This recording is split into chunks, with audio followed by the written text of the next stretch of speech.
Hi friends, dosa பொடி செய்ய போகிறோம். தோசைக்கும் தொட்டுக்கலாம், இந்த பொடி இட்லிக்கும் தொட்டுக்கலாம். இதுக்கு தேவையான பொருட்கள் 10 நீட்டு மிளகா, அதை கிள்ளி வச்சுக்கணும்.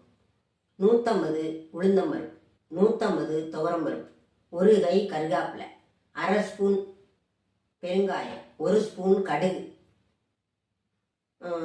உப்பு 1.5 ஸ்பூன் போடுங்க, 1.5 டேபிள் ஸ்பூன் போடுங்க. போட்டு எல்லாத்தையும் எடுத்து வச்சுக்கோங்க. வறுக்க வேண்டியது எண்ணெய் ஊற்றி கடுகு, வரமிளகா, பெருங்காயம், கருகாப்பிலை, உப்பு எல்லாத்தையும் தனியாக வறுத்து ஆற வச்சிடணும். உளுந்தம்பருப்பு துவரம்பருப்பு ரெண்டையும் தனித்தனியாக எண்ணெய் ஊற்றியும் வறுக்கலாம், எண்ணெய் ஊற்றாமையும் வறுக்கலாம். வறுத்து அதை குறன்னு அரைச்சி வச்சுக்கணும். ரொம்ப பெருவெருப்பாகவும் இருக்கக்கூடாது, ரொம்ப நைஸாகவும் இருக்கக்கூடாது. குறப்பாக அரைச்சி வச்சுக்கணும். அதோட மிளகாயும் அரைச்சி எல்லாத்தையும் சேர்த்து கலந்து ஒரு இருச்சட்டியில் ஓட்டு கிண்டிட்டு எடுத்து வச்சா தோசைப்பொடி தொட்டுக்கிறதுக்கு நல்லா இருக்கும்.